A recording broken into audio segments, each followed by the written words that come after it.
Look, I'm gonna tell you something that'll make your blood run cold. There's this dude in LA, right? Everyone knows his name but nobody dares to say it out loud. The kind of guy who walks into a room and people literally stop breathing. No cap, I've seen grown men with guns shake like leaves when he shows up. But here's the kicker, here's what nobody saw coming. One night, at some fancy fundraiser in Beverly Hills, this man, this absolute legend of the underground, locks eyes with her. The governor's daughter. 22, fresh out of Stanford, got that California sunshine vibe but sharp as a knife. And bro, what happened next? That one conversation, that one forbidden moment, it didn't just break rules. It cracked open secrets that powerful people spent decades burying. I'm talking about the kind of secrets that make billionaires sweat and politicians disappear. You think you know how deep this rabbit hole goes? You don't. Not even close. What started as a dangerous attraction became something way bigger, way darker. And trust me, by the end of this, you're gonna understand why some conversations should never happen. Hey, real quick before we dive deeper into this crazy story, if you want to know exactly what unimaginable secrets came out of that forbidden conversation, you gotta hit that subscribe button right now and smash that like. Seriously, this story gets absolutely wild and you don't want to miss a single detail about what happens when the most feared man in California starts talking to the one person he should have avoided. Trust me, the secrets that come out, they're gonna blow your mind. So subscribe, drop that like, and let's keep going because what I'm about to tell you next is just the beginning. Alright, so let me paint the picture for you. His name is Vincent Marcello, but on the streets they call him the architect. Not because he builds stuff, nah, it's way darker than that. He architects situations, if you know what I mean. Makes problems disappear, makes deals happen that shouldn't be possible. The dude's like 45, looks like he walked straight out of some Hollywood movie, except this ain't fiction. Sharp suits, always black or navy, slicked back hair with just enough gray to make him look distinguished. But it's his eyes that get you. Cold, calculating, like he's always 3 steps ahead of everyone in the room. Vincent runs half of Southern California's underground operations and nobody has ever gotten close to touching him. The feds tried for years, got nothing. Local cops won't even look his way. Dude's untouchable. Now let me tell you about her. Sophia Hartwell. Governor Hartwell's only daughter, and let me tell you, this girl's not your typical politician's kid. Yeah, she grew up in mansions, went to the best schools, had security following her around since she was like 5. But Sophia's different, man. She's got this fire in her, you know? Graduated top of her class at Stanford studying political science and criminology. Yeah, criminology. Girl's fascinated by the system, by justice, by how the legal world works. Her old man, the governor, he's been grooming her for politics since forever. Wants her to follow his footsteps, maybe even aim for the White House someday. She's got the brains, got the looks, got that whole all-American sweetheart thing going on. Long blonde hair, green eyes, smile that could light up a room. But underneath, she's curious about stuff she shouldn't be curious about. So here's how it all went down. October 15th, some bougie charity gala at the Beverly Wilshire Hotel. You know, one of those events where tickets cost like 10 grand a plate and everyone's dressed to the nines pretending they care about whatever cause they're supposedly supporting. Governor Hartwell's hosting because he's running for re-election and needs to show face, shake hands, kiss babies, all that political garbage. Sophia's there because she has to be, standing next to her dad, playing the perfect daughter role. Smiling for cameras, making small talk with rich donors who probably don't even remember her name 5 minutes later. She's bored out of her mind, you can tell. Vincent shows up around 9. Now, you might be wondering what the heck a known mob boss is doing at a governor's charity event, right? Here's the thing about guys like Vincent. They don't just operate in the shadows anymore. They've gone legit, at least on paper. Vincent owns like 15 businesses throughout California. Restaurants, construction companies, real estate developments, you name it. All clean, all legal, all paying taxes. It's the perfect cover. So when he walks into that ballroom wearing a custom Italian suit that probably costs more than most people's cars, he's just another wealthy businessman supporting a good cause. On paper. But everyone knows. The politicians know, the businessmen know, even the cops in the room know. They just can't prove anything. And in that world, if you can't prove it, it didn't happen. Vincent moves through the crowd like he owns the place. People step aside, conversations go quiet for a second when he passes. It's respect mixed with fear, and bro, that's the most dangerous combination. He's not there to cause trouble though. He's there because powerful people invited him, because even governors need certain favors sometimes, even if they'll never admit it publicly. Sophia notices him immediately. How could she not? While she's standing there listening to some boring banker drone on about market trends, She sees this man walk in and the entire energy of the room shifts. She studied enough about organized crime in her classes to know exactly who he is. Vincent Marcello. The architect. The ghost that law enforcement's been chasing for 2 decades. And here he is, 10 feet away from her father, casually sipping champagne like he belongs. Fascinates her. Makes her angry too, if we're being honest. Here's this known criminal, this man who's probably responsible for God knows what, just walking around free while her dad preaches about law and order. Their eyes meet across the room. It's one of those movie moments, except it's real and it's dangerous. Vincent's talking to some city councilman, nodding politely, but his attention shifts to her. Sophia doesn't look away like most people would. She holds his gaze, challenging almost. That interests him. Most people can't handle 5 seconds of eye contact with Vincent Marcello. This girl's staring him down like she's got nothing to lose. He excuses himself from his conversation and starts walking her direction. Now, Sophia's security team immediately tenses up. They know who this dude is. One of them steps forward, about to intercept, but Vincent raises a hand, all calm and smooth. Says something like, "Just want to introduce myself to the governor's lovely daughter, no harm intended." And here's where it gets interesting. Sophia waves her security off. Tells them it's fine. They're at a public event, there's like 300 people around, what's he gonna do? Her security doesn't like it, but they back off, staying close though, watching. Vincent extends his hand. Introduces himself formally, like they're at some normal networking event. "Miss Hartwell, Vincent Marcello, pleasure to meet you. Your father's doing incredible work for our state." Smooth as butter, right? But Sophia's not playing that game. She shakes his hand, firm grip, looks him dead in the eye and says, "I know exactly who you are, Mr. Marcello. I've read about you. Studied your organization in my criminology courses. You're quite the case study." Bro, the ball's on this girl. Vincent's caught off guard for maybe the first time in years. Nobody talks to him like that. Nobody challenges him, especially not some 22-year-old at her daddy's party. But instead of getting defensive or walking away, Vincent smiles. Not a threatening smile, but genuine amusement. He respects it. "I'm sure your textbooks don't quite capture the full picture," he says. "Most academic perspectives rarely do." Then Sophia hits him with, "Maybe you could provide a more accurate perspective sometime." She's being sarcastic, obviously, maybe testing him. But Vincent, this dude, takes it seriously.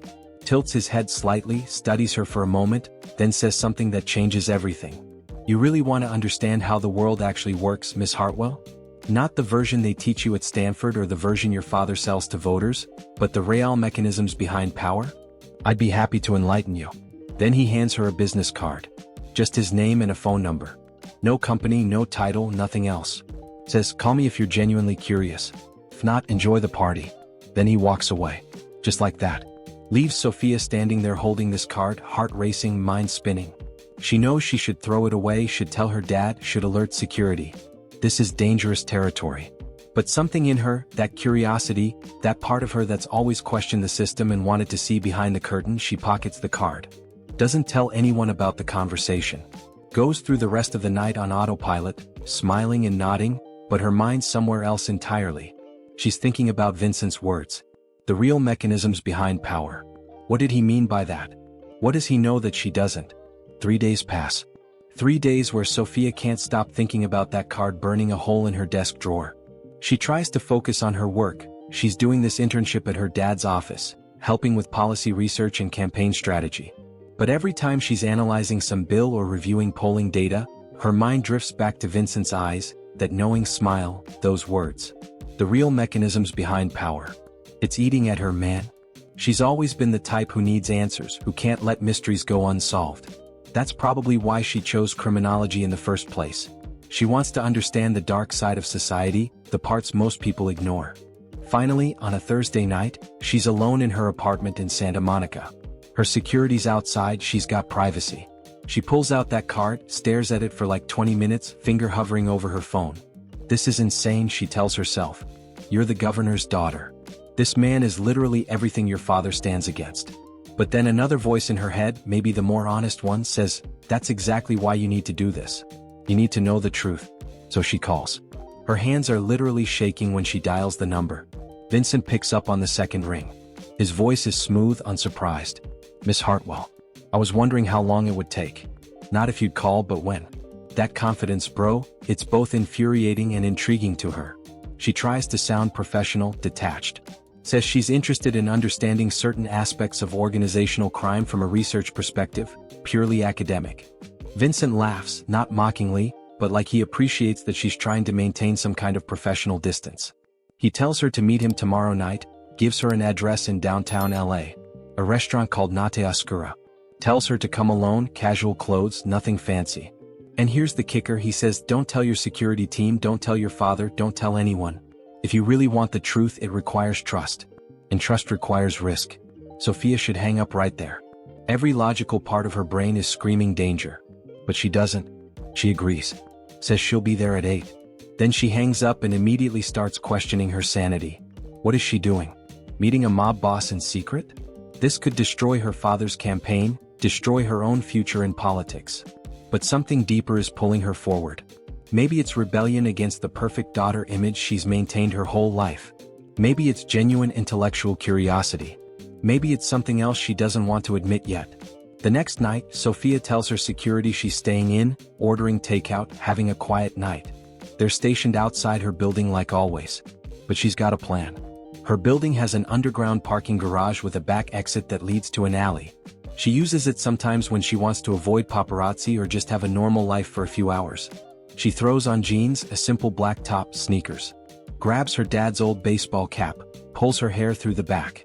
Looks nothing like the polished governor's daughter everyone's used to seeing. She slips out through the garage, catches an Uber a block away. Gives the driver the address to Nate Oscura. The restaurant's in a quiet part of downtown, not touristy at all. Looks expensive but understated, the kind of place that doesn't advertise because the people who need to know about it already do. Sophia walks in, immediately feels out of place. The hostess, this elegant older woman, takes one look at her and says, "Miss Hartwell, Mr. Marcello is expecting you, right this way?" How did she know? Sophia hasn't even said her name yet. That's when it hits her how deep Vincent's connections run. The hostess leads her through the main dining area, past tables of people in expensive suits having quiet conversations, through a door in the back to a private room. And there he is. Vincent's sitting at a small table, 2 place settings, candles, a bottle of wine already opened. He stands when she enters. Ever the gentleman, pulls out her chair. "Welcome, Miss Hartwell. Thank you for taking the leap of faith." Sophia sits, tries to maintain her composure. The room's intimate, walls covered in dark wood paneling, artwork that probably costs more than her car. No windows, no interruptions. Just the two of them. She gets straight to business, or tries to. Tells him she wants to understand how organized crime interfaces with legitimate government institutions. Purely from an academic perspective. Vincent pours her a glass of wine, pours himself one. Takes a sip, studies her. "You know what I appreciate about you, Sophia? May I call you Sophia?" She nods, even though she shouldn't. "I appreciate that you're direct. You don't play games. So I'm gonna be direct with you too. You didn't come here for academic research. You came here because deep down, you know something's wrong with the picture you've been sold your entire life. You've seen the cracks in the foundation. And you want to know what's really underneath. Am I right?" Sophia's defenses start crumbling. Because he is right. She spent her whole life watching her father navigate politics, watching deals get made, watching justice get served selectively. She's seen how money influences everything, how power protects power.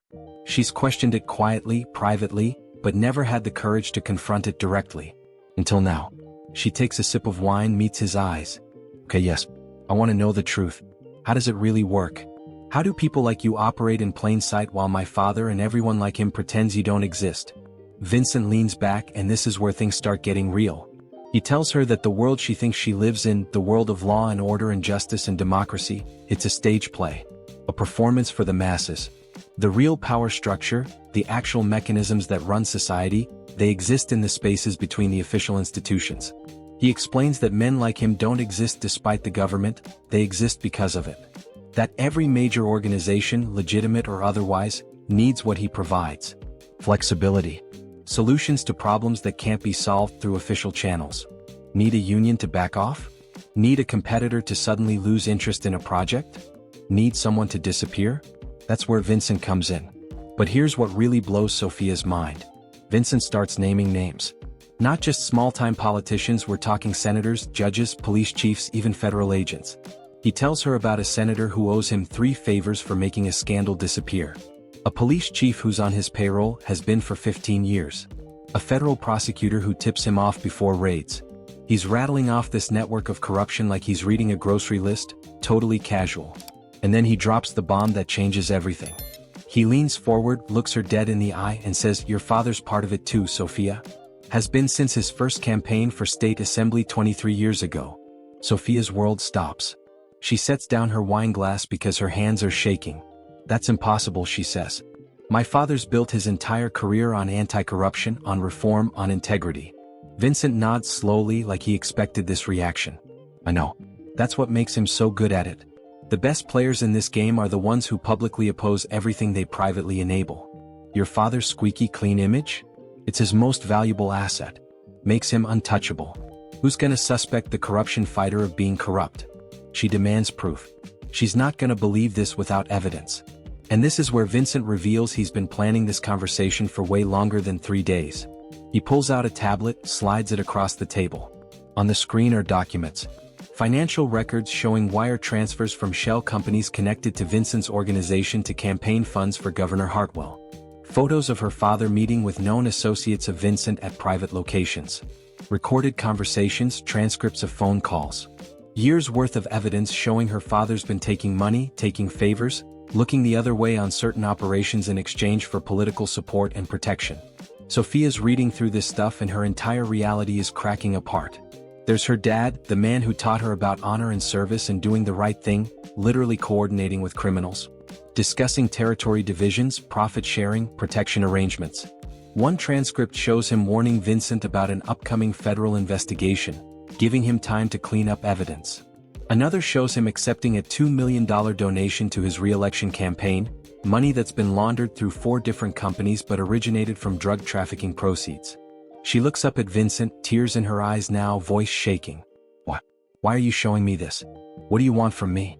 And Vincent's response is calm, measured. He says he's not showing her this to hurt her or to blackmail anyone.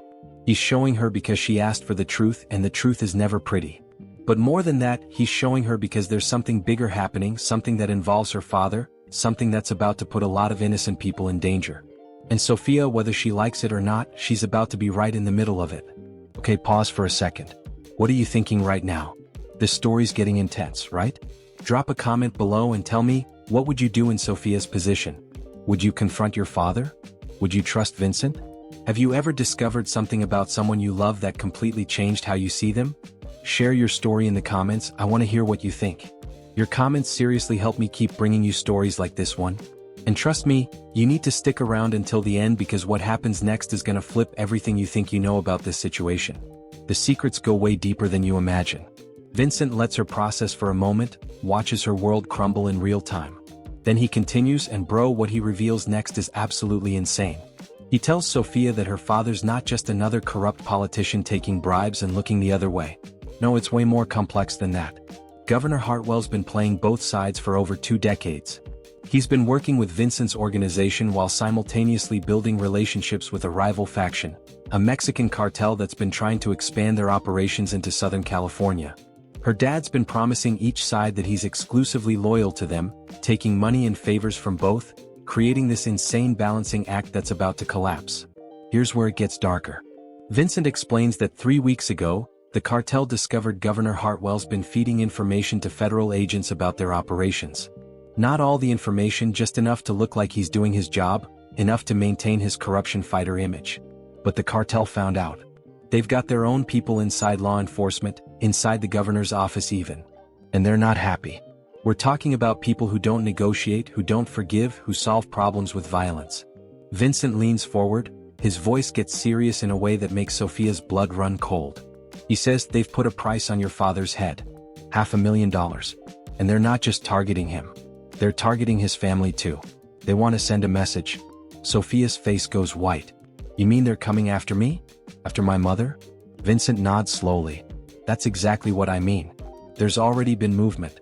3 days ago, one of the cartel's sicarios, their hitmen, arrived in Los Angeles. We've been tracking him. He's been surveilling your apartment building, your father's mansion in Pacific Palisades, even your mother's art gallery in Beverly Hills. They're planning something and it's gonna happen soon. Probably within the next week." Now Sophia's mind is racing. This can't be real. This sounds like something out of a movie. But Vincent's not joking, she can see it in his eyes. He's genuinely concerned, which is wild because why would a mob boss care about protecting the governor's family? So she asks him directly, "Why are you telling me this? Why do you care if my family lives or dies? You could just let it happen, eliminate a political problem, maybe even take over their territory yourself." Vincent's response reveals something Sophia never expected. He tells her that despite everything, despite all the corruption and the dirty deals, there are still rules in his world. Lines you don't cross. Going after families, especially innocent people who aren't in the game, that's one of those lines. He says the cartel operates differently, they have no honor, no code. They're animals who'll kill anyone to make a point. And that kind of chaos, that level of brutality, it's bad for everyone's business. It destabilizes everything. But more than that, and this is what really gets Sophia, Vincent says he's known about her for years. He's watched her grow up from a distance, through news articles and public appearances. He's read her papers from Stanford, her research on criminal justice reform. He respects her mind, her integrity, her desire to actually make the system better. You're not like your father, Sophia. You actually believe in something. You're not just playing the game for power. And I'll be damned if I let some cartel thugs take you out before you get a chance to actually do something meaningful with your life. It's a weird moment, bro. Here's this feared mob boss basically saying he's been a distant admirer of this young woman's work and character. It's humanizing in a way Sophia never expected. She always thought people like Vincent were pure evil, sociopaths without feelings or morals. But sitting across from him now, seeing genuine concern in his eyes, she's realizing the world is way more gray than black and white. She asks him what he wants from her, what's his angle here. Because nobody does something for nothing, especially not in his world. Vincent explains his plan and it's risky as hell. He needs Sophia to help him get to her father, to convince the governor to cooperate with a solution. See, Vincent's been in this game long enough to know that the only way to stop the cartel's hit is to give them something bigger, something that makes them forget about revenge. He's got intel on a massive federal operation that's about to go down, a sting that'll take out half the cartel's leadership in one sweep. But he needs the governor's help to make sure certain people aren't warned, to make sure the operation actually succeeds. If they can deliver the cartel's top guys to the feds, the people planning the hit on the Hartwell family will be in prison or dead, problem solved. But here's the catch. For this to work, Governor Hartwell has to admit his involvement with both Vincent and the cartel to a very select group of federal agents who Vincent has connections with. Agents who are willing to make a deal, to give the governor immunity in exchange for his cooperation in taking down the cartel. It means her father has to confess to decades of corruption, has to work with the very criminals he's publicly opposed. His career's over either way, but at least his family stays alive. The alternative is he refuses, tries to handle it through official channels, and by the time the system moves slowly enough to maybe do something, Sophia and her mother are already dead. Sophia's torn, man. On one hand, everything Vincent's telling her sounds insane. How can she trust him? How does she know this isn't all some elaborate setup? Maybe he's the one behind the threat. Maybe he's manipulating her to get leverage over her father. But on the other hand, the evidence he showed her is real. The documents, the recordings, those aren't fake. And something in her gut, that instinct she's learned to trust over the years, tells her Vincent's being straight with her. He gains nothing from lying at this point. He's already shown her enough to destroy her father's career. If he wanted to hurt them, he could have done it already. She asks for time to think, to process everything. Vincent nods, says she's got 24 hours. After that, the window starts closing. He gives her a secure phone, tells her it's encrypted, untraceable. Says to call him when she's ready to move forward or if she notices anything suspicious, anyone following her, anything at all. Then he does something unexpected. He reaches across the table, puts his hand over hers. His touch is warm, surprisingly gentle for a man with his reputation. I know this is overwhelming, Sophia. I know you're scared and confused and probably questioning your entire reality right now. But you're stronger than you think. You've got good instincts. Trust them. And whatever you decide, I'll respect it. But please don't take too long. Time's not on our side here. Sophia leaves the restaurant in a daze. Gets an Uber back to her neighborhood, walks the last few blocks to her building. Her security team's still outside, none the wiser that she was even gone. She goes up to her apartment, locks the door and just breaks down. Cries for like an hour straight. Everything she believed about her father, her family, her life, it's all a lie. The man she idolized her whole life is a fraud. The system she wanted to dedicate her career to fixing is way more broken than she ever imagined. And now there are literal killers planning to murder her family. But after the tears stop, something else kicks in. That steel core she's always had, that determination that got her through Stanford, that made her choose criminology when everyone expected her to do something safe and easy. She's not gonna be a victim here. She's not gonna let her mother die because her father made terrible choices. She's not gonna let fear paralyze her. She makes a decision. She's gonna confront her father. Tonight. She's gonna show him the evidence, demand the truth, and then she's gonna convince him to cooperate with Vincent's plan. Because as crazy as it sounds, working with a mob boss to trap a cartel might be the only way her family survives this nightmare.